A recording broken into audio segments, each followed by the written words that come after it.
Di sebuah desa bernama Sumberjati, kabar kematian Ustazah Luna, seorang janda kaya yang selama ini dikenal dermawan dan penuh amal, mendadak mengguncang warga. Namun, keheningan duka berubah menjadi jeritan histeris ketika puluhan kalajengking hitam merayap keluar dari mulut jenazahnya saat dimandikan. Warga yang tadinya memuji kebaikan Luna, kini dipenuhi rasa takut dan curiga. Apakah amalnya selama ini hanyalah topeng dari rahasia kelam yang ia sembunyikan? Apa yang sebenarnya disembunyikan Ustazah Luna hingga kalajengking keluar dari jasadnya? Tekan like dan subscribe untuk ikuti kisah lengkapnya. Desa Sumberjati selalu dikenal sebagai desa yang sederhana, tenang, dan jauh dari hiruk-pikuk kota. Sawah-sawah yang membentang, deretan pohon kelapa yang melambai tertiup angin, serta suara adzan yang bergema dari surau kecil di ujung desa menjadi pemandangan sehari-hari yang menenangkan hati. Namun ada satu hal yang membuat desa ini istimewa. Sosok seorang janda kaya raya bernama Ustazah Luna. Ustazah Luna bukan sekadar orang berada. Ia juga dikenal sebagai wanita salehah yang kerap memberi sedekah. Hampir setiap pekan, ia membagikan beras untuk janda miskin, membantu biaya sekolah anak yatim, bahkan menanggung biaya pengobatan warga yang sakit dan tidak mampu. Tidak ada satupun yang tidak mengenalnya. Mulut-mulut orang desa selalu menyebut namanya dengan penuh rasa hormat. Kalau bukan karena Ustazah Luna, mungkin rumah kita sudah roboh dari dulu, kata Pak Rahman, seorang buruh tani yang rumahnya pernah direnovasi atas biaya Luna. Beliau itu benar-benar malaikat tanpa sayap, sahut Bukarsih, sambil menepuk dadanya penuh rasa haru. Tidak hanya dermawan, Luna juga seorang ustazah yang sering mengajarkan mengaji di surau kecil. Anak-anak desa begitu senang setiap kali ia datang, karena selain membimbing mereka membaca Al-Quran, ia selalu membawa hadiah kecil berupa permen atau kue. Dari mulut orang dewasa hingga tawa anak-anak, nama Luna selalu terdengar indah. Namun, sebagaimana setiap cahaya menyisakan bayangan, ada pula bisikan-bisikan samar yang sesekali terdengar di warung kopi. Aku heran, ucap seorang pemuda suatu sore. Dulu waktu suaminya masih hidup mereka biasa saja. Setelah suaminya meninggal, harta beliau seperti tak ada habisnya. Dari mana datangnya kekayaan sebesar itu? Bisikan itu cepat ditanggapi dengan tatapan tajam dari orang lain. Jangan sembarangan bicara. Itu namanya suudzon. Apa kau tidak malu menuduh orang sebaik beliau? Kata seorang bapak setengah baya yang duduk tak jauh darinya.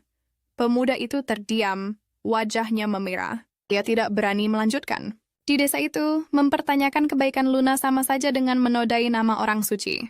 Sebagian besar warga lebih memilih menutup telinga daripada mendengarkan keraguan semacam itu. Ustazah Luna sendiri tampak tidak terganggu dengan semua perhatian yang diarahkan kepadanya. Wajahnya selalu tenang, suaranya lembut, dan senyum tipisnya membuat setiap orang merasa teduh. Ia tinggal sendirian di rumah besar peninggalan almarhum suaminya, rumah dengan pagar tinggi dan kebun bunga yang selalu rapi terawat. Tidak ada yang benar-benar tahu bagaimana ia mengatur hartanya. Yang jelas, setiap kali orang datang meminta bantuan, pintunya selalu terbuka. Malam hari di rumah itu selalu sunyi. Dari luar, hanya tampak cahaya lampu minyak temaram di ruang depan. Kadang-kadang terdengar suara lantunan doa dari dalam kamar Luna.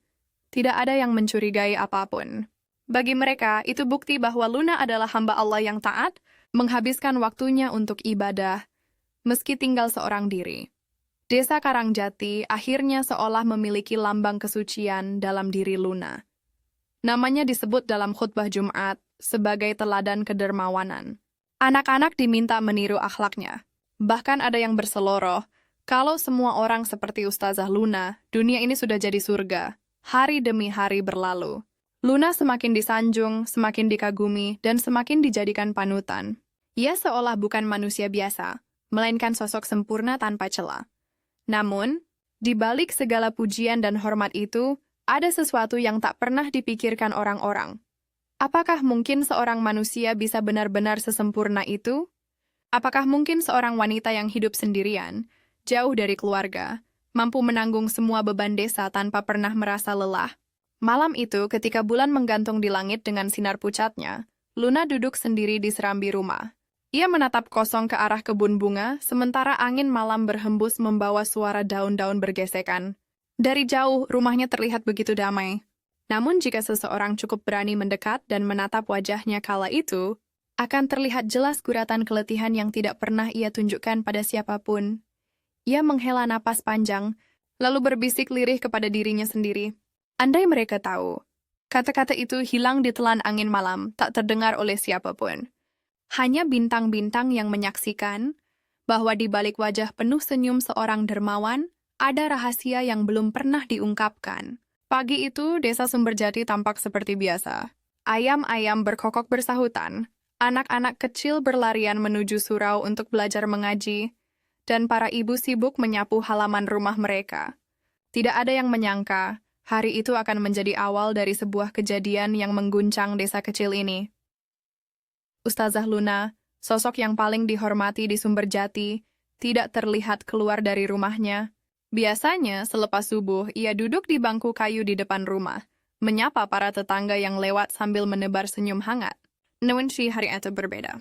Pintu rumahnya tetap tertutup rapat, jendela-jendela pun masih terkunci. Tumben sekali beliau tidak keluar pagi ini, gumam Bukarsih, yang setiap hari berangkat ke pasar melewati rumah Luna. Ada sedikit kegelisahan di matanya. Waktu berlalu hingga menjelang siang, namun rumah besar itu tetap sunyi. Beberapa anak yang biasa datang untuk mengaji pun mulai merasa aneh.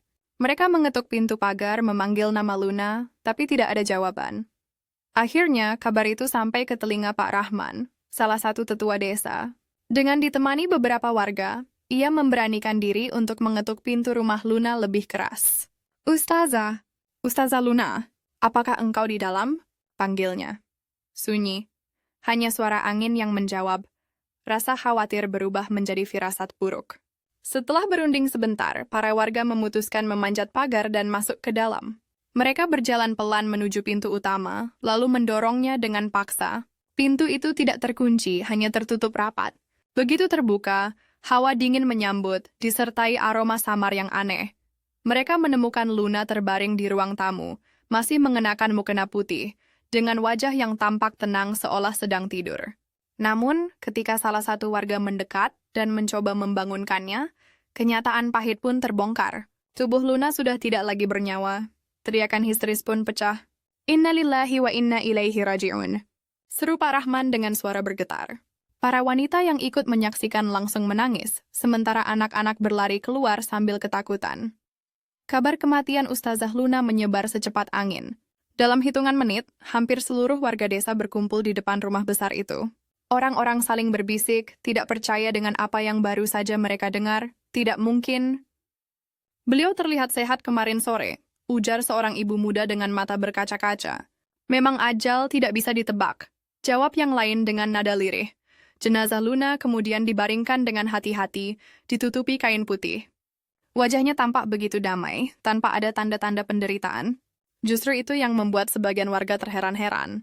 Bagaimana mungkin seseorang yang sehat tiba-tiba pergi begitu saja? Siang itu, kepala desa segera mengumumkan bahwa pemakaman akan dilaksanakan esok hari. Malamnya, rumah Luna penuh sesak dengan warga yang datang melayat. Doa-doa terus dipanjatkan, ayat-ayat suci bergema memenuhi ruangan, seolah ingin memastikan bahwa kepergian wanita yang begitu dihormati ini disambut dengan rahmat Allah. Namun, di tengah-tengah suasana duka itu, ada rasa yang sulit dijelaskan. Beberapa orang merasa hawa aneh di rumah itu. Tidak terlalu jelas, tetapi cukup membuat bulu kuduk meremang. Seolah-olah ada sesuatu yang belum terselesaikan dari kehidupan Luna Pak Rahman, yang sejak awal ikut menemukan jenazah, tidak bisa menghilangkan perasaan aneh itu. Ia duduk termenung di sudut ruangan, memperhatikan wajah Luna yang tampak tenang di balik kain kafan. Dalam hatinya ia berbisik, mengapa aku merasa ada rahasia yang beliau bawa sampai mati? Malam semakin larut, satu persatu pelayat pulang. Hanya beberapa orang terdekat yang tinggal untuk berjaga hingga pagi. Rumah besar itu kini dipenuhi lantunan doa dan tangisan tertahan. Di luar rumah, bulan purnama menggantung, memantulkan sinar pucat ke halaman. Angin malam bertiup pelan, membawa aroma bunga kenanga yang ditanam Luna di kebun samping. Aroma itu biasanya menenangkan, tetapi kali ini terasa ganjil, seolah menyimpan pesan yang tidak bisa diungkapkan. Keesokan harinya, sebelum pemakaman, para ibu mulai menyiapkan prosesi memandikan jenazah. Suasana penuh haru, sebagian besar menahan air mata saat membentangkan kain untuk menutupi tubuh Luna. Mereka menganggap ini akan menjadi prosesi terakhir yang penuh khidmat, sebagai penghormatan untuk seorang wanita yang telah banyak berjasa bagi desa. Tidak ada yang menyangka, prosesi itu justru akan membuka pintu menuju rahasia kelam yang selama ini tersembunyi. Pagi itu, udara terasa berat. Matahari baru saja muncul, sinarnya menembus kabut tipis yang menyelimuti desa Sumberjati. Rumah besar peninggalan Ustazah Luna dipenuhi warga yang datang untuk membantu prosesi pemakaman. Para pria duduk di teras sambil melantunkan ayat-ayat suci, sementara para wanita bersiap di ruang belakang untuk memandikan jenazah. Suasana yang seharusnya sakral itu diselimuti kesedihan. Beberapa ibu menangis pelan, sebagian lain sibuk menyiapkan air hangat yang dicampur daun bidara. Semua dilakukan dengan penuh hormat, karena mereka yakin ini adalah kewajiban terakhir yang bisa diberikan kepada sosok panutan desa mereka. Jenazah Luna diletakkan di atas dipan kayu, ditutupi kain putih tipis. Wajahnya terlihat pucat, tetapi tetap memancarkan ketenangan. Para wanita yang bertugas memandikan jenazah berdiri mengelilinginya, Bu Karsi, Bu Rahma, dan Bu Yati. Mereka bertiga adalah orang-orang yang paling dipercaya dalam urusan ini. Bismillah. Mari kita mulai, ucap Bu Karsi dengan suara bergetar. Perlahan kain kafan dibuka, tubuh Luna tampak utuh tanpa luka sedikit pun. Semua orang menarik napas lega, seolah keindahan wajahnya menegaskan kebaikan hidup yang telah dijalaninya. Namun, seiring prosesi berjalan, keganjilan mulai terasa. Saat air pertama kali disiramkan ke tubuh Luna, terdengar suara berdesis samar, seperti bisikan yang keluar dari sela-sela ruangan. Awalnya, para ibu mengira itu hanya suara angin. Namun semakin lama suara itu terdengar semakin jelas, seperti erangan kecil yang datang dari arah jenazah. Bu Rahma berhenti, tangannya gemetar. Apakah kalian mendengar itu? Bisiknya Bu Karsi mencoba menenangkan, meski wajahnya pucat. Jangan pikir macam-macam. Fokus saja, ini mungkin hanya perasaan kita. Mereka melanjutkan. Air disiramkan, tubuh Luna dibersihkan. Namun, tiba-tiba, saat Bu Yati mencoba membersihkan mulut jenazah dengan kapas basah, sesuatu yang tak masuk akal terjadi. Dari mulut Luna keluar seekor kalajengking hitam sebesar ibu jari. Jeritan meluncur dari bibir Bu Yati. Kapas terlepas dari tangannya, tubuhnya mundur terhuyung. Astagfirullahaladzim, ada kalajengking. Kalajengking itu jatuh ke lantai, menggerakkan capitnya dengan ganas, lalu berlari ke sudut ruangan. Suasana yang tadinya hening penuh doa berubah menjadi kekacauan. Beberapa orang yang melihat langsung berteriak ketakutan, sementara yang lain mencoba memahami apa yang baru saja mereka saksikan. Namun, sebelum mereka sempat tenang, kejadian mengerikan itu berlanjut. Dari mulut Luna, muncul lagi kalajengking kedua, ketiga, lalu keempat. Jumlahnya semakin banyak, hingga akhirnya puluhan kalajengking keluar, merayap di tubuh dan menyebar ke lantai. Tangisan berubah menjadi teriakan histeris. Beberapa wanita yang ada di ruangan langsung lari keluar, menutup wajah mereka dengan kain. Ada yang jatuh pingsan, ada pula yang hanya bisa duduk sambil beristighfar, gemetar tanpa henti. Bu Karsi mencoba bertahan, meski tubuhnya bergetar hebat. Apa ini? Apa yang sebenarnya terjadi dengan Binel? Tanyanya dengan suara hampir hilang. Tak seorang pun bisa menjawab. Semua terdiam dalam ketakutan, menyaksikan pemandangan yang tak seharusnya terjadi pada seorang yang selama ini dikenal sebagai wanita salehah dan dermawan. Di luar ruangan, para pria yang mendengar teriakan segera bergegas masuk. Namun, mereka pun terpaku melihat puluhan kalajengking memenuhi lantai. Tidak ada yang berani mendekat. Hanya suara doa dan istighfar yang terdengar, bercampur dengan langkah kaki yang tergesa melarikan diri. Kepala desa yang ikut hadir mencoba menenangkan suasana. Tenang semua! Jangan panik! Ini mungkin ujian untuk kita, katanya, meski jelas terlihat ia sendiri ketakutan. Wajahnya pucat pasi, matanya tidak lepas dari tubuh Luna yang masih terbaring, sementara kalajengking terus merayap keluar dari mulutnya. Sebagian warga mulai berbisik-bisik. Apakah ini tanda bahwa beliau tidak sebaik yang kita kira? Mungkinkah ini azab? Bagaimana mungkin orang yang rajin beramal mengalami hal seperti ini? Bisikan itu menyebar cepat, menimbulkan kecurigaan dan ketakutan di antara warga. Nama Luna yang dulu diagungkan kini tercampur dengan rasa ngeri yang tidak bisa dijelaskan. Setelah beberapa waktu, kalajengking itu mulai menyebar keluar ruangan. Beberapa pria berusaha membunuhnya dengan kayu, sementara yang lain mengusir warga agar menjauh dari rumah itu. Namun, bekas kepanikan sudah tidak bisa dihapuskan. Jenazah Luna tetap terbaring di depan, Wajahnya masih tenang, seolah-olah tidak terjadi apa-apa. Justru ketenangan itu semakin membuat bulu kuduk berdiri. Bagaimana mungkin seseorang yang tampak begitu damai bisa menyembunyikan sesuatu yang begitu menakutkan di balik tubuhnya? Hari itu prosesi memandikan jenazah terhenti. Warga desa bingung, sebagian menolak untuk melanjutkan. Ada yang menganggap ini adalah pertanda buruk, ada pula yang memaksa agar jenazah segera dikuburkan, agar masalah tidak semakin besar. Namun, bagi sebagian kecil orang, kejadian ini bukan sekadar kebetulan. Ada sesuatu yang jauh lebih dalam, sesuatu yang berhubungan dengan masa lalu Luna yang mungkin tidak pernah diketahui siapapun. Dan sejak hari itu, desas-desus mulai menyebar. Bahwa Ustazah Luna yang selama ini dihormati, ternyata menyimpan rahasia kelam yang selama ini terkubur rapi. Malam itu, desa Sumberjati tidak seperti biasanya. Sunyi yang biasanya menenangkan kini berubah mencekam. Rumah-rumah yang biasanya masih ramai dengan suara obrolan setelah Isya kini menutup pintu lebih cepat. Lampu-lampu padam lebih awal, hanya menyisakan cahaya redup dari lampu minyak yang dibiarkan menyala sebagai penolak rasa takut. Di balik pintu-pintu rumah, bisikan-bisikan tidak henti terdengar. Peristiwa kalajengking yang keluar dari mulut jenazah Ustazah Luna masih segar dalam ingatan. Tak seorang pun bisa melupakan pemandangan itu. Aku melihatnya sendiri. Puluhan kalajengking keluar begitu saja, seolah-olah beliau menyimpan sesuatu selama ini. Kata seorang ibu dengan suara lirih, hampir berbisik pada tetangganya. Aku juga ada di sana. Astagfirullah, aku hampir pingsan melihatnya. Bagaimana mungkin seorang wanita yang dianggap suci mengalami kejadian seperti itu? Balas yang lain, sambil menutup mulut dengan kain agar suaranya tidak terdengar oleh orang lain. Rumor menyebar cepat, lebih cepat dari angin malam. Ada yang mengatakan itu pertanda azab. Ada pula yang bersikeras bahwa Luna selama ini menyembunyikan dosa besar. Beberapa bahkan mulai mengaitkan kekayaan dan pengaruh Luna dengan sesuatu yang tidak wajar. Bukankah beliau seorang janda, tetapi hidupnya sangat mewah? Rumah besar, sawah luas, perhiasan mahal. Dari mana sebenarnya semua itu? Tanya seorang bapak di warung kopi kecil dekat jalan desa. Pertanyaan itu menggantung di udara.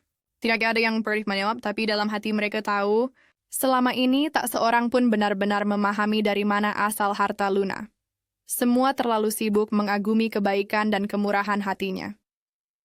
Sementara itu, di rumah besar peninggalan Luna, beberapa orang terdekatnya masih berjaga. Kepala desa Pak Rahman dan beberapa pemuda desa tetap duduk di ruang depan.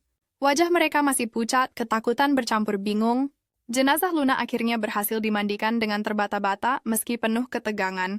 Namun, rasa ngeri tidak bisa mereka usir. Pak Rahman mengusap wajahnya lalu berbisik lirih pada para pemuda. Kita harus menjaga agar desa tidak tenggelam dalam fitnah. Ini ujian, bukan berarti semua kebaikan beliau hilang begitu saja. Namun, meski kata-kata itu terdengar bijak, keraguan jelas terlihat di matanya. Ia sendiri tidak mampu melupakan bagaimana kalajengking demi kalajengking keluar dari mulut wanita yang selama ini ia kagumi. Malam semakin larut, namun suasana desa tidak tenang. Sebagian warga mengaku mendengar suara aneh di sekitar rumah Luna. Ada yang mengatakan mendengar bisikan di dekat jendela, ada pula yang melihat bayangan hitam melintas cepat di halaman. Rasa takut menjelma menjadi teror yang menghantui setiap rumah. Di sebuah rumah kecil di tepi desa, seorang pemuda bernama Fajar terjaga sendirian. Ia masih memikirkan kejadian siang tadi. Tidak seperti warga lain yang sibuk menyebar cerita tanpa bukti, Fajar merasa ada sesuatu yang salah dan harus diungkap. Kalajengking itu tidak mungkin sekadar kebetulan. Apakah benar beliau menyimpan sesuatu yang selama ini tidak terlihat? Batinnya. Ia ingat betapa banyak orang yang terbantu oleh kebaikan Luna. Anak-anak yatim yang disekolahkan, janda-janda tua yang diberi santunan, hingga pembangunan mushola yang didanai oleh harta Luna. Semua itu adalah kenyataan yang sulit dibantah. Tetapi kejadian di ruang jenazah tidak bisa diabaikan begitu saja. Fajar bangkit, menyalakan lampu minyak kecil di kamarnya. Cahaya temaram menyoroti wajahnya yang tegang. Dalam hatinya ia berjanji, ia akan mencari tahu kebenaran di balik semua ini, meskipun harus menghadapi hal-hal yang tidak ia pahami. Sementara itu, di luar rumah Fajar, angin malam bertiup kencang. Suara ranting beradu terdengar seperti bisikan. Di kejauhan, anjing-anjing desa menggonggong tanpa henti, seolah merasakan sesuatu yang tidak wajar. Malam itu menjadi malam yang panjang. Warga desa tidak bisa tidur nyenyak. Bayangan kalajengking, wajah pucat Luna, dan desas-desus tentang kekayaan misteriusnya terus menghantui pikiran mereka. Keesokan paginya, suasana desa semakin ramai dengan obrolan. Di pasar, orang-orang tidak lagi membicarakan harga sayur atau kabar panen, melainkan tentang rahasia yang mungkin disembunyikan oleh Luna. Jangan-jangan beliau belajar sesuatu yang terlarang, kata seorang pedagang dengan suara pelan namun penuh keyakinan. Ya Allah, apakah benar? Jadi semua amalnya itu hanya untuk menutupi aib, sahut seorang ibu dengan wajah cemas. Desa Sumberjati kini terbelah. Ada yang tetap percaya bahwa Luna adalah wanita baik yang mendapat ujian akhir. Namun ada pula yang mulai meyakini bahwa ia bukanlah sosok yang selama ini mereka kenal. Di tengah kegaduhan itu, Fajar melangkah dengan tekad bulat. Ia tidak ingin hanyut dalam gosip. Baginya, hanya ada satu cara untuk mengetahui kebenaran, menyelidiki kehidupan Luna lebih dalam. Ia tahu ini tidak akan mudah. Rahasia yang terkubur bersama jenazah Luna mungkin lebih kelam daripada yang dibayangkan siapapun. Namun hati kecilnya berkata, kebenaran harus terungkap, apapun risikonya. Fajar bangun lebih pagi dari biasanya. Malam yang panjang dengan bisikan gosip warga masih terngiang di telinganya, membuat ia tidak bisa tidur nyenyak. Di kepalanya hanya ada satu tekad, menemukan jawaban. Kejadian kalajengking yang keluar dari mulut jenazah Ustazah Luna bukan sesuatu yang bisa dibiarkan begitu saja. Ia duduk di tepi ranjang, menatap lampu minyak yang nyalanya sudah hampir padam. Dalam hati ia berbisik, jika benar beliau sebaik yang semua orang katakan, maka ada yang salah dengan kejadian itu. Tetapi jika benar sebaliknya, aku harus tahu. Aku harus tahu sebelum semua orang semakin tersesat dalam fitnah atau ketakutan. Pagi itu, ia menuju rumah Pak Rahman, kepala desa. Lelaki tua itu sedang duduk di beranda, menyeruput kopi hitam dengan wajah letih. Assalamualaikum, Pak Rahman, sapa Fajar. Waalaikumsalam, Jar. Kau sudah bangun pagi benar. Ada apa? Fajar duduk di sampingnya. Ia ragu sejenak lalu bertanya pelan, Pak, apakah Bapak pernah tahu dari mana sebenarnya harta Ustazah Luna berasal? Semua orang membicarakan itu sejak kemarin. Pak Rahman terdiam. Ia menghela napas panjang sebelum menjawab, itulah yang juga menjadi pertanyaan banyak orang, Jar. Sejujurnya aku sendiri tidak tahu pasti. Luna bilang semua itu dari warisan suaminya yang kaya, tapi sejak suaminya meninggal, justru hartanya semakin bertambah. Sawahnya makin luas, rumahnya makin megah. Fajar mengerutkan kening. Maksud Bapak? Hartanya bukan berkurang, malah bertambah? Ya, itu yang membuatku bingung. Tapi karena beliau dermawan dan selalu membantu warga, aku tidak pernah berpikir macam-macam. Sampai kejadian kemarin, suara Pak Rahman melemah, matanya menatap kosong. Pembicaraan itu menambah tekad Fajar. Ia memutuskan untuk mencari orang-orang yang pernah dekat dengan Luna semasa hidupnya. Siang itu, ia mendatangi Bu Siti, seorang janda tua yang pernah mendapat banyak bantuan dari Luna. Rumah Bu Siti kecil, berdinding bambu terletak di pinggir sawah. Bu Siti, saya ingin bertanya tentang Ustazah Luna. Semasa hidup, apakah beliau pernah bercerita tentang masa lalunya? Tanya Fajar hati-hati. Bu Siti tersenyum samar lalu menghela napas. Anak muda, Luna orang baik. Ia sering membawakan aku beras, uang, bahkan obat saat aku sakit. Tapi ada satu hal yang selalu membuatku heran. Setiap kali ia memberi, ia tidak pernah mau menjelaskan dari mana asal uangnya. Pernah aku bertanya, dan beliau hanya tersenyum sambil berkata, rezeki Allah itu datang dari banyak jalan, Bu. Tapi entah kenapa, senyum itu membuatku merinding. Fajar mendengarkan dengan serius. Kata-kata Bu Siti menambah kejanggalan. Ia kemudian mendatangi beberapa warga lain, pedagang pasar, guru ngaji, hingga anak-anak yatim yang dibiayai sekolahnya. Jawabannya selalu sama. Mereka mengagumi Luna, tetapi tidak ada yang benar-benar tahu dari mana kekayaannya berasal. Sore harinya, Fajar kembali ke rumah Luna yang kini kosong. Rumah besar itu masih dipenuhi aroma dupa yang dipasang warga untuk menenangkan suasana. Namun bagi Fajar, rumah itu seperti menyimpan rahasia yang siap meledak kapan saja. Ia melangkah pelan masuk ke ruang tamu. Matahari sore menembus jendela, menyoroti perabotan mahal, lemari kayu jati, vas keramik dari luar negeri, serta perhiasan kecil yang diletakkan di meja. Semua itu terlalu mewah untuk ukuran seorang janda di desa kecil. Fajar berjalan menuju rak buku di ruang tengah. Jemarinya menyusuri deretan kitab-kitab agama. Namun, di antara kitab itu, ia menemukan sesuatu yang berbeda. Sebuah buku tua dengan sampul hitam, tanpa judul. Hatinya berdegup kencang. Ia membuka buku itu perlahan. Halamannya berisi tulisan tangan, bukan cetakan. Tulisan yang aneh, dengan simbol-simbol asing bercampur dengan huruf Arab yang tidak sepenuhnya terbaca. Saat menatap halaman itu, tiba-tiba telinganya menangkap bisikan. Samar nyaris tak terdengar namun jelas berasal dari dalam rumah, jangan dibuka. Fajar tersentak, buku itu hampir terlepas dari tangannya. Ia menoleh ke sekeliling, tetapi tidak ada siapa-siapa. Rumah itu kosong, sunyi, hanya suara langkahnya sendiri yang terdengar, napasnya memburu. Ia menutup buku itu cepat-cepat, lalu memasukkannya kembali ke rak.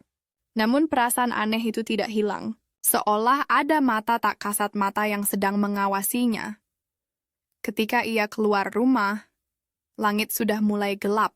Angin berhembus kencang, membawa aroma bunga kenanga yang ditanam di halaman Luna.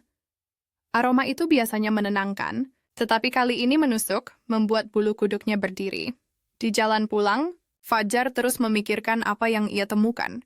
Buku hitam itu bukan kitab biasa, dan bisikan yang ia dengar bukan halusinasi. Ia yakin semua itu berkaitan dengan kejadian kalajengking yang keluar dari mulut jenazah. Apa sebenarnya yang beliau sembunyikan? Apakah benar semua harta ini datang dari jalan yang tidak suci? Pikir Fajar dengan dada berdebar. Malam itu, Fajar tidak bisa tidur. Ia duduk di beranda rumah, menatap langit yang gelap tanpa bintang. Suara jangkrik terdengar lebih keras dari biasanya, seolah ikut memperkuat rasa cemas. Satu hal yang pasti, ia tahu langkah berikutnya. Ia harus kembali ke rumah Luna, menyelidiki lebih jauh. Karena di sanalah kunci semua misteri berada. Namun ia tidak tahu. Semakin dalam ia menggali, semakin dekat ia dengan bahaya yang tidak bisa ia bayangkan. Fajar duduk di ranjangnya sambil menatap lampu minyak yang berkedip pelan. Malam semakin larut dan desa sudah sunyi. Namun pikirannya tak juga tenang. Bayangan buku hitam di rumah Ustazah Luna terus menghantuinya. Ia dah bisa merasakan bahwa benda itu bukan sekadar catatan biasa. Kalau aku tidak kembali dan membukanya, aku tidak akan pernah tahu kebenaran. Batinnya berbisik, namun ada ketakutan yang tidak bisa ia jelaskan. Ya, seakan-akan hanya dengan mengingat buku itu saja, sesuatu yang tak terlihat sudah mulai memperhatikannya. Akhirnya, menjelang tengah malam, Fajar nekat. Ia membawa senter kecil, lalu keluar rumah dengan hati berdebar. Langkahnya ia jaga pelan agar tidak terdengar orang lain. Malam itu, bulan tertutup awan, membuat desa terasa lebih gelap dan sunyi dari biasanya. Rumah Ustazah Luna berdiri kokoh di ujung jalan, besar dan mewah, tapi kini terasa lebih menyeramkan. Pintu pagar masih setengah terbuka, seperti sengaja mengundangnya masuk. Angin berembus, membawa aroma bunga kenanga yang makin tajam menusuk hidung. Fajar menelan ludah, lalu masuk. Lantai rumah berderit halus saat ia melangkah. Khayal langsung menuju ruang tengah tempat rak buku itu berada. Buku hitam masih di sana, terselip di antara kitab-kitab agama seolah bersembunyi. Dengan tangan bergetar, Fajar menariknya keluar. Sampulnya terasa dingin, seakan terbuat dari kulit asing yang mengeras. Ia membuka halaman pertama. Tulisan di dalamnya membuat bulu kuduknya berdiri. Bukan bahasa Arab biasa, melainkan campuran antara huruf Arab, Jawa kuno, dan simbol-simbol aneh. Di beberapa halaman ada gambar kalajengking, ular, dan makhluk-makhluk menyeramkan. Salah satu halaman tertulis jelas dalam bahasa Arab. Barang siapa menginginkan kekayaan tanpa batas, maka ia harus memberi persembahan berupa nyawa yang tidak berdosa. Maka darah akan menjadi kunci, dan kalajengking akan menjadi saksi. Fajar terenganga. Tangannya berkeringat, napasnya memburu. Ia membalik halaman lain. Terdapat catatan kecil dengan tulisan yang ia kenali sebagai tulisan tangan Ustazah Luna sendiri. Malam ini aku sudah melakukannya. Anak yatim itu, aku menyesal, tapi demi kekayaan ini aku harus kuat. Fajar langsung menutup buku itu. Dadanya berdegup kencang, jantungnya seperti akan meledak. Kata-kata itu menusuk pikirannya. Meruntuhkan semua gambaran mulia tentang sosok Luna. Tiba-tiba, Bru Kiki. Suara keras terdengar dari dapur. Fajar tersentak menoleh dengan cepat. Senter di tangannya bergetar. Ia melangkah pelan, mendekati arah suara. Namun sebelum sampai, cahaya lampu senternya meredup sendiri, lalu padam. Gelap gulita, dari kegelapan terdengar suara berdesis. seperti ribuan serangga merayap. Fajar menahan napas, tubuhnya kaku. Ia mencoba menyalakan senter lagi, dan ketika cahaya kembali muncul, ia terperanjat. Puluhan kalajengking hitam merayap keluar dari bawah pintu dapur. Fajar mundur panik. Nafasnya terengah, kakinya hampir tersandung meja. Kalajengking itu semakin banyak, merayap ke segala arah, seakan menghalangi jalannya keluar. Ya Allah! Bisiknya lirih, namun sebelum ia sempat kabur, terdengar suara perempuan. Suara lembut tapi dingin bergema di seluruh ruangan. Kenapa kau membukanya, Fajar? Suara itu jelas suara Ustazah Luna. Fajar membeku. Tenggorokannya tercekat. Ustazah Luna? Tidak ada jawaban, hanya tawa lirih yang menyeramkan. Kalajengking itu berhenti merayap, seolah menunggu perintah. Dengan sisa keberanian, Fajar berlari menuju pintu keluar. Kalajengking itu mengejarnya, tubuhnya hampir terinjak beberapa kali. Ia berhasil meraih pintu, membukanya, lalu keluar ke halaman. Begitu ia keluar, semua suara mendesis itu menghilang. Halaman kembali sepi, seolah tidak terjadi apa-apa. Fajar jatuh terduduk, tubuhnya gemetar hebat. Nafasnya tersengal, keringat dingin membasahi wajahnya. Buku hitam itu masih ia genggam erat di tangan. Ia menatap buku itu, dan baru sadar bahwa ada noda merah di sampulnya. Noda itu masih basah, seperti darah segar. Dengan panik, Fajar melempar buku itu ke tanah. Namun anehnya buku itu tidak kotor. Noda darah itu lenyap begitu saja. Fajar menutup wajahnya dengan kedua tangan, hampir menangis. Semua yang ia alami malam itu jelas bukan mimpi. Ia sadar, rahasia kelam Ustazah Luna lebih nyata dan mengerikan daripada gosip apapun. Saat ia akhirnya kembali ke rumah, tubuhnya masih gemetar. Ia rebah di ranjang tanpa melepas pakaian, matanya menatap langit-langit. Di kepalanya hanya ada satu pertanyaan. Apakah aku bisa bertahan untuk menemukan kebenaran, atau justru aku akan bernasib sama seperti Ustazah Luna? Pagi itu, suasana desa Sumberjati berbeda. Udara terasa berat, seakan dilapisi kabut tak kasat mata. Orang-orang berjalan dengan wajah pucat, sebagian mengeluh sakit kepala, sebagian lagi bercerita tentang mimpi buruk yang sama. Melihat seekor kalajengking hitam merayap di atas jenazah Ustazah Luna. Awalnya, warga menganggap mimpi itu hanya kebetulan. Namun ketika hampir setiap rumah memiliki cerita serupa, ketakutan mulai merayap. Di rumahnya, Fajar duduk gelisah. Matanya sembab karena tidak tidur semalaman. Buku hitam yang kemarin ia bawa kini tersimpan di bawah kasur, tapi entah kenapa ia bisa mendengar bisikan samar setiap kali mencoba memejamkan mata. Kau sudah membuka kunci? Sekarang mereka akan menagih. Fajar menutup telinganya, namun bisikan itu selalu kembali. Siang harinya, kabar buruk mengguncang desa. Seorang anak kecil ditemukan meninggal di sawah dengan kondisi mengenaskan. Tubuhnya penuh dengan bekas sengatan kalajengking, meski tidak ada satupun binatang itu ditemukan di sekitarnya. Warga berteriak histeris, sebagian menangis, sebagian lagi langsung mengaitkan peristiwa itu dengan kejadian saat jenazah Ustazah Luna dimandikan. Ini pasti kutukan, teriak seorang ibu. Arwah Luna marah, sahut yang lain dengan suara bergetar. Fajar mendengarnya dari kejauhan. Tubuhnya melemas, jantungnya berdetak tak karuan. Ia tahu ini bukan sekadar kutukan biasa. Ada sesuatu yang jauh lebih dalam, lebih gelap, dan ia sudah menyentuhnya. Malam harinya, musibah lain terjadi. Seekor sapi milik Pak Bakar ditemukan mati di kandang dengan keadaan perut membengkak. Ketika perutnya dibelah, puluhan kalajengking hitam berhamburan keluar, membuat orang-orang yang menyaksikan menjerit ketakutan. Desa makin kacau. Orang-orang mulai membakar dupa, menggantung bawang putih di pintu rumah, dan membaca doa dengan suara keras sepanjang malam. Namun tetap saja, suara mendesis kadang terdengar dari balik pepohonan, dan bayangan kalajengking tampak merayap di dinding rumah tanpa wujud aslinya. Fajar semakin tertekan. Ia merasa semua ini ada hubungannya dengan buku hitam yang ia buka. Namun siapa yang bisa ia percaya?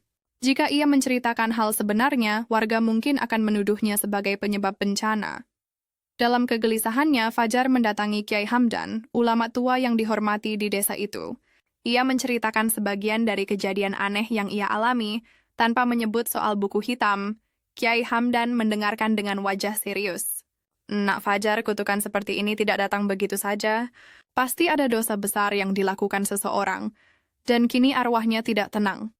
Fajar menunduk, tangannya berkeringat. Kata-kata Kiai Hamdan semakin meneguhkan kecurigaannya. Namun sebelum ia sempat berkata apa-apa, tiba-tiba terdengar teriakan dari luar rumah. Tolong! Tolong! Fajar dan Kiai Hamdan segera keluar. Mereka melihat seorang pria desa berlari ketakutan. Di punggungnya menempel seekor kalajengking raksasa sebesar lengan manusia. Pria itu berguling di tanah, berteriak, sementara warga panik berusaha menolong.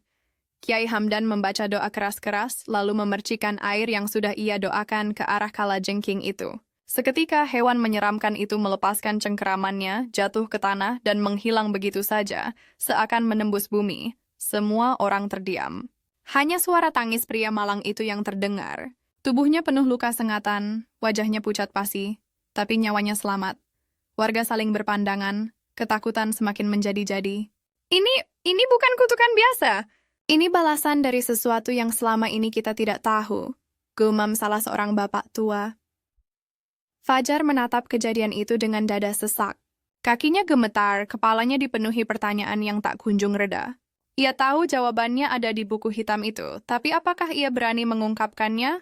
Malam itu, saat semua orang menutup diri di rumah masing-masing, Fajar kembali membuka buku hitamnya. Ia menyalakan lampu minyak kecil lalu duduk bersila, halaman demi halaman ia baca. Di sana tertulis berbagai ritual. Memberi makan kalajengking dengan darah ayam hitam, mengubur persembahan di bawah pohon tua, hingga memanggil makhluk penjaga harta. Di bagian akhir, ia menemukan kalimat yang membuat tubuhnya merinding hebat. Jika aku mati, kalajengking ini akan kembali mencari nyawa baru untuk menggantikan persembahan yang tertunda. Tangan Fajar gemetar. Matanya membelalak, napasnya tercekat. Ia sadar, kutukan yang kini melanda desa bukan sekadar fenomena gaib. Ini adalah harga dari perjanjian Ustazah Luna dengan kekuatan gelap. Dan kini, kutukan itu tidak hanya menghantui arwah Luna, tapi seluruh desa. Fajar menutup buku itu dengan keras, keringatnya bercucuran. Suara bisikan kembali terdengar di telinganya. Kali ini lebih jelas, lebih tajam. Giliranmu berikutnya, Fajar. Malam turun dengan cepat di desa Sumberjati. Langit hitam pekat tanpa bintang, angin berhembus membawa aroma anyir yang menusuk hidung. Desa sunyi, tapi ketenangan itu bukanlah ketenangan yang menenangkan, melainkan keheningan yang penuh ancaman. Fajar berjalan dengan langkah berat menuju rumah kosong Ustazah Luna. Sejak peristiwa kalajengking raksasa kemarin, hampir tak ada warga yang berani mendekat ke rumah itu. Dan bagi mereka, bangunan megah itu sudah berubah menjadi sarang kegelapan. Namun, Fajar tahu ia tak bisa menghindarinya. Hanya dengan kembali ke rumah itu, ia bisa menemukan jawaban terakhir. Buku hitam sudah menunjukkan cukup banyak rahasia, tetapi ia merasa masih ada sesuatu yang tersembunyi. Sesuatu yang selama ini dijaga rapat oleh Luna. Ia menyalakan senter kecil, lalu masuk perlahan. Lantai rumah berderit di bawah langkahnya. Udara di dalam terasa lebih dingin dibanding luar. Fajar menahan napas, berusaha mengendalikan rasa takut yang terus menghantui. Matanya menyapu sekeliling. Semua terlihat sama seperti terakhir kali ia datang. Rak buku yang penuh, meja besar di ruang tengah, tirai panjang yang bergoyang ditiup angin malam. Namun, kali ini Fajar memperhatikan sesuatu yang berbeda. Di sudut ruang tamu ada karpet tebal yang tampak sedikit terangkat. Ia mendekat, lalu menarik karpet itu. Ternyata ada pintu kayu kecil yang tersembunyi di lantai, seperti akses menuju ruang bawah tanah. Jantung Fajar berdetak kencang. Inilah yang ia cari. Dengan tangan gemetar ia membuka pintu kayu itu. Angin lembab dan bau busuk langsung menyeruak, membuatnya hampir muntah. Tangga kayu tua menurun ke arah gelap. Fajar menelan ludah, lalu memberanikan diri turun.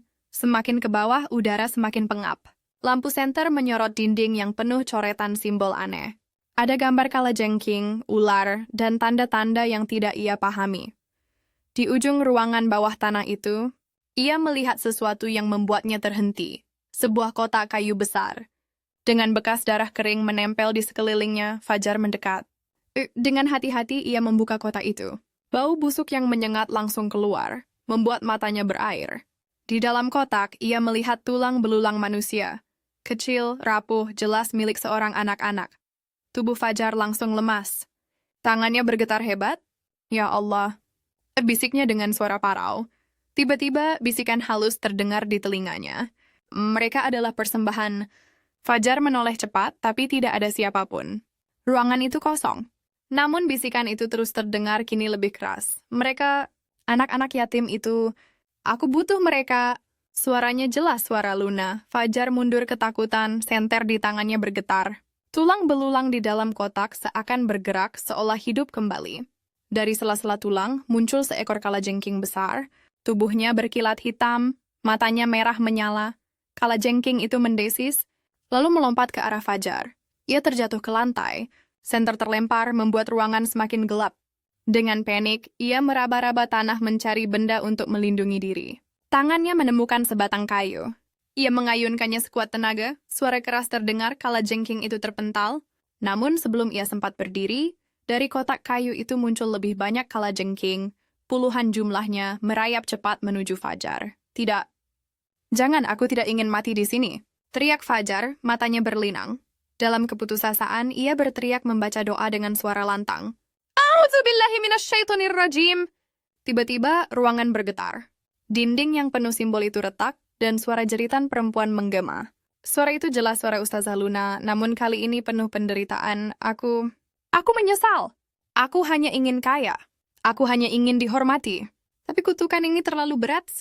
Jeritan itu bercampur dengan suara desisan kalajengking. Fajar menutup telinganya, tubuhnya gemetar hebat.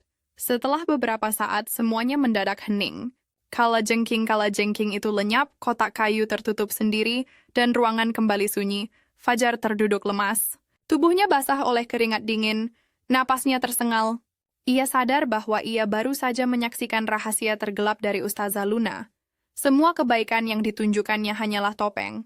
Di balik itu, ada perjanjian gelap dengan iblis yang dibayar dengan nyawa anak-anak yatim. Dengan sisa tenaga, Fajar berlari keluar dari ruang bawah tanah itu. Ia menutup pintu kayu, lalu jatuh tersungkur di lantai ruang tamu. Air matanya mengalir deras. Ia kini tahu. Desa tidak hanya menghadapi kutukan, tapi juga dosa masa lalu yang besar. Dan jika ia tidak melakukan sesuatu, kutukan itu akan terus menuntut korban. Di luar, angin malam bertiup kencang, membawa suara-suara aneh yang terdengar seperti bisikan. Pagi itu, desa Sumberjati terasa seperti medan perang. Wajah-wajah warga dipenuhi ketakutan dan keputusasaan. Sejak malam terakhir, suara desisan dan bayangan kalajengking muncul di hampir setiap rumah. Banyak yang jatuh sakit, ada yang pingsan, bahkan beberapa orang histeris karena mengaku melihat arwah Ustazah Luna berkeliaran di halaman rumah mereka. Orang-orang berkumpul di balai desa. Wajah mereka pucat, suara mereka dipenuhi kepanikan. Kita tidak bisa begini terus, teriak seorang bapak. Kalau dibiarkan satu desa akan binasa, sahut yang lain. Di tengah kerumunan, Kyai Hamdan berdiri dengan wajah muram. Beliau mencoba menenangkan warga, tapi kali ini suaranya kalah oleh teriakan-teriakan penuh amarah. Ini semua gara-gara Luna, seru seorang pemuda. Dia yang membawa kutukan ke desa kita. Tapi bagaimana mungkin? Bukankah dia ustazah yang baik hati? Sanggah seorang ibu, suasana semakin ricuh. Ada yang masih membela nama baik Luna, tapi lebih banyak yang menuntut agar rahasia kematiannya diungkap. Fajar berdiri di tepi kerumunan, tubuhnya gemetar. Kata-kata yang ia dengar malam tadi terus terngiang. Tulang belulang anak yatim, kotak penuh darah, dan jeritan arwah Luna. Ia tahu kebenaran itu harus diungkap, namun lidahnya keluh. Bagaimana jika warga tidak percaya? Bagaimana jika ia dituduh membuat fitnah?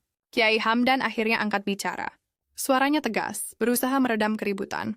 Saudara-saudaraku, kita tidak boleh melawan kutukan dengan amarah. Kita harus mencari penyebabnya. Jika memang ada dosa besar yang dilakukan, kita wajib tahu agar bisa membersihkan desa ini. Semua mata kini tertuju pada Fajar. Seakan ada kekuatan tak kasat mata yang mendorongnya maju ke depan. Dengan napas tercekat, ia melangkah ke tengah kerumunan. Suaranya bergetar ketika mulai berbicara. Aku tahu penyebabnya. Warga langsung gaduh. Beberapa berseru, beberapa mendekat dengan penuh penasaran. Apa maksudmu, Fajar? Tanya Kyai Hamdan serius. Fajar menelan ludah, lalu mulai bercerita. Ia menceritakan bagaimana ia menemukan buku hitam di rumah Luna, bagaimana ia membaca catatan-catatan aneh, hingga akhirnya menemukan ruang bawah tanah dengan tulang belulang anak-anak yatim. Setiap kata yang keluar dari mulutnya membuat suasana semakin mencekam.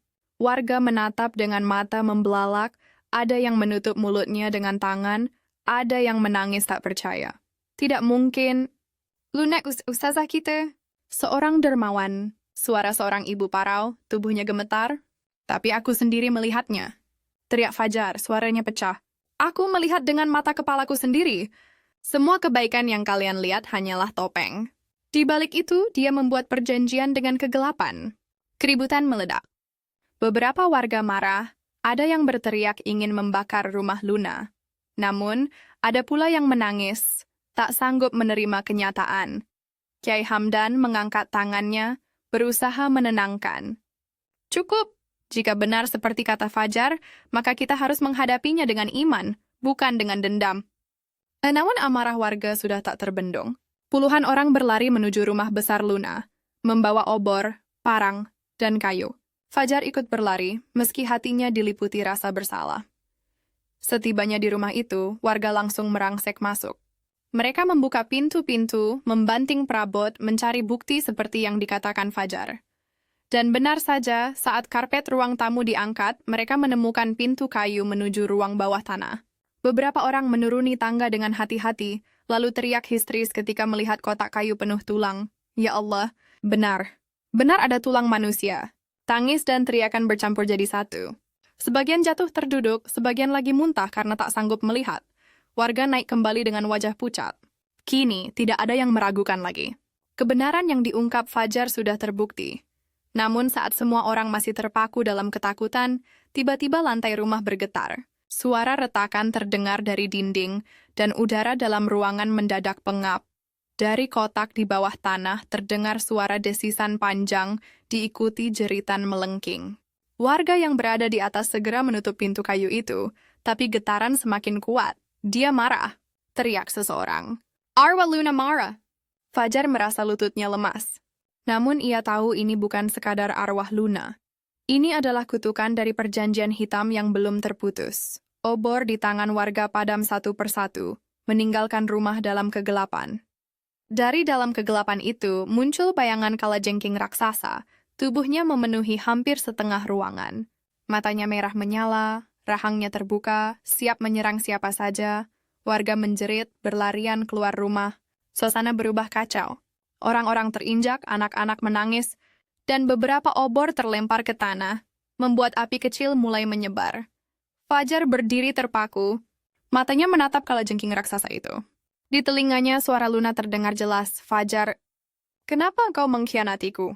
Aku hanya ingin dihormati, aku hanya ingin dicintai. Air mata mengalir di wajah Fajar. Kau sudah salah jalan, Ustazah. Dan sekarang semua harus kau bayar. Kyai Hamdan muncul, menarik Fajar keluar rumah. Cepat, ini bukan saatnya bicara dengan setan. Rumah Luna mulai terbakar, api menjilat tirai dan perabotan. Namun si bayangan kalajengking raksasa itu masih terlihat bergerak di dalam, melawan api seolah tak bisa dimusnahkan. Malam itu, warga desa menyaksikan rumah megah Luna dilalap api, sementara jeritan gaib terdengar sampai ke pelosok desa. Tidak ada yang tidur malam itu. Semua berkumpul di balai desa dengan wajah pucat, masih terguncang oleh kejadian yang mereka alami. Di antara mereka, Fajar duduk diam, wajahnya kosong. Ia sudah mengungkap kebenaran, tetapi kutukan itu masih hidup. Malam di Sumberjati tidak pernah terasa sesuram itu.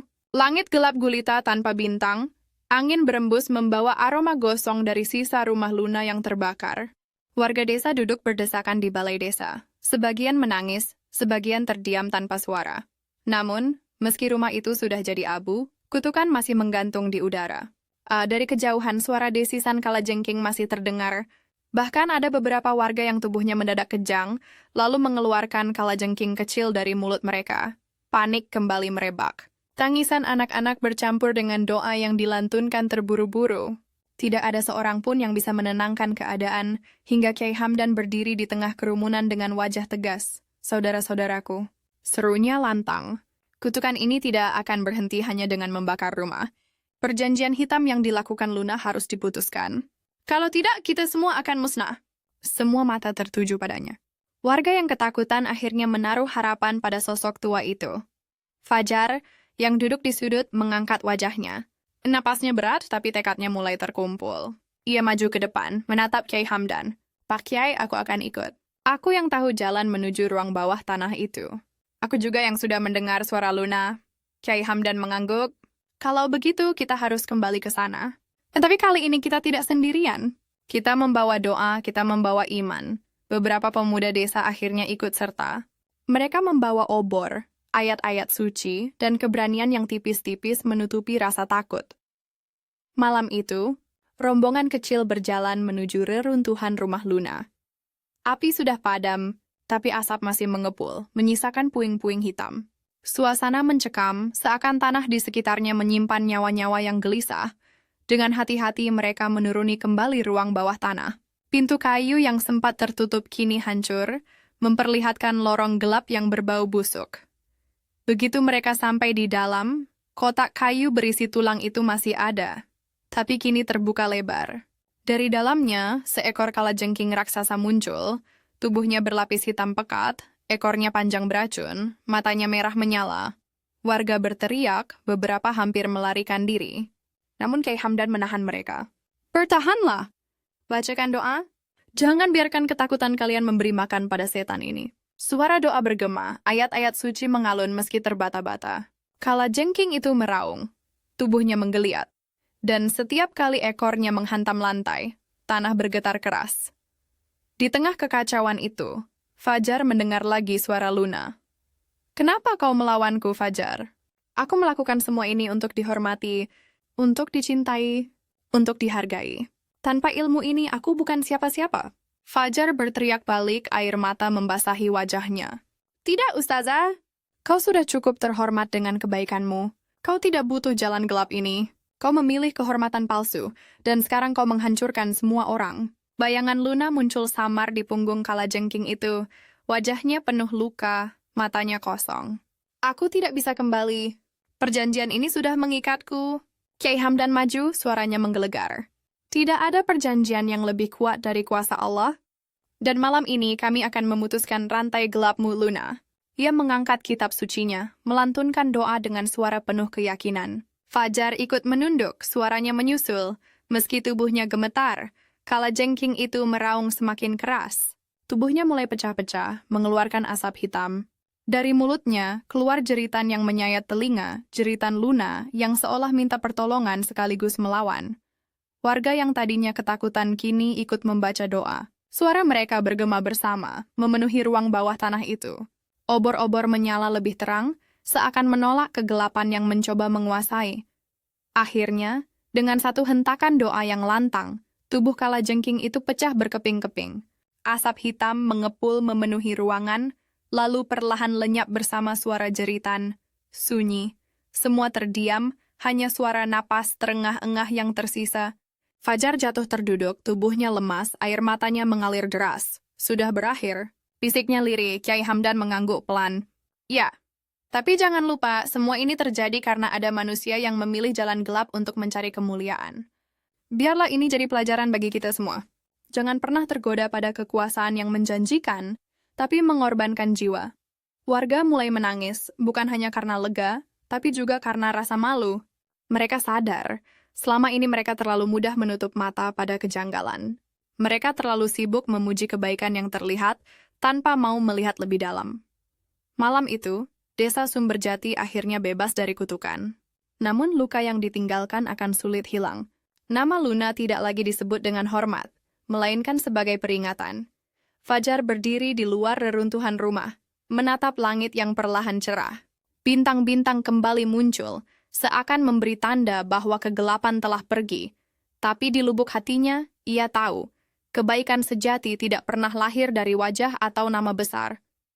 Ia hanya bisa tumbuh dari hati yang tulus, tanpa topeng, tanpa tipu daya. Dan malam itu, Fajar berjanji pada dirinya sendiri. Ia akan hidup dengan jujur, agar kutukan serupa tak pernah terulang lagi.